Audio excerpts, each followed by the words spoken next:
नमस्कार। Weekly Boolean outlook में आपका स्वागत है।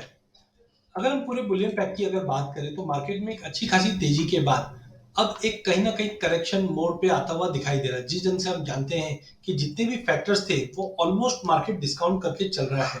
हमने देखा कि इंटरेस्ट रेट की कटौती स्टार्ट होगी, बट ये ऑलरेडी मार्केट डिस्काउंट कर दिया। डॉलर इंडेक्स में बड़ी गिरावट थी, अब वो रिकवर दिखा रहा है।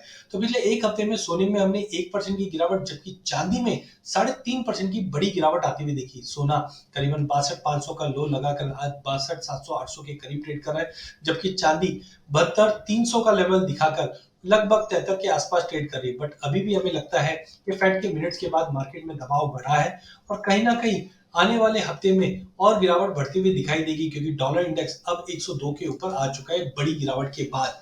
वहीं मिडिल ईस्ट में जो टेंशन है, ये कहीं ना कहीं गोल्ड को थोड़ा थोड़ा सपोर्ट करता हुआ दिखाई देगा, जिसके चलते गोल्ड सिल्वर रेशियो 88 के ऊपर पहुंच चुका है। और जब भी रेशियो बढ़ता है, इसका मतलब है जियो पॉलिटिकल टेंशन बनी हुई है और चांदी अभी भी अंडर परफॉर्मिंग रही है।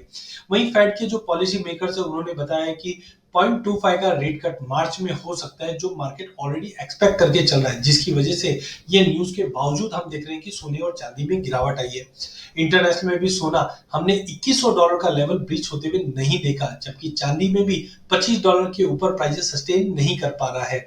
तो टाइमिंग हमें लगता है कि जिस ढंग से फिजिकल मार्केट में भी डिमांड नहीं है और टेक्निकल भी मार्केट करेक्शन ड्यू था, इन सबको देखते हुए लगता है कि अगले एक हफ्ते के अंदर सोने और चांदी दोनों में ही हम गिरावट आती हुई देखेंगे, क्योंकि डॉलर इंडेक्स और बॉन्ड यील्ड में अब कहीं ना कहीं थोड़ा बाउंस दिखाई दे रहा है। फिजिकल मार्केट की अगर हम बात करते हैं तो इंडिया का गोल्ड एंड सिल्वर का जो इंपोर्ट है, जहां पे हमने 60% का जंप देखा, वाई ओ वाई 31 महीने के हाई पे पहुंच चुका है।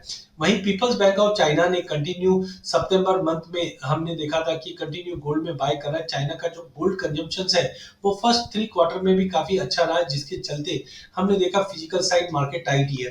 बट अगले एक हफ्ते के लिए डेटा पॉइंट भी काफी इंपॉर्टेंट है। डॉलर इंडेक्स में जो तेजी है वो कंटिन्यू रहती है, तो हम गोल्ड में इंटरनेशनल में करीबन 2020 तक का सपोर्ट देख पाएंगे, जबकि चांदी में 2250 तक का सपोर्ट देख पाएंगे। डोमेस्टिक मार्केट में रुपया काफी स्टेबल है, बट इन सबको देखते हुए हमें लगता है कि गोल्ड डोमेस्टिक मार्केट के अंदर कहीं ना कहीं दबाव में ट्रेड करता हुआ दिखाई देगा, जिसके चलते सोना 63,000 पे बेचना है, 63,400 का स्टॉप लॉस लगाना है, 62,200 तक के लेवल हम गोल्ड में देख पाएंगे। वहीं अगर चांदी की अगर बात करें तो वॉल्टिलिटी ज्यादा रहेगी।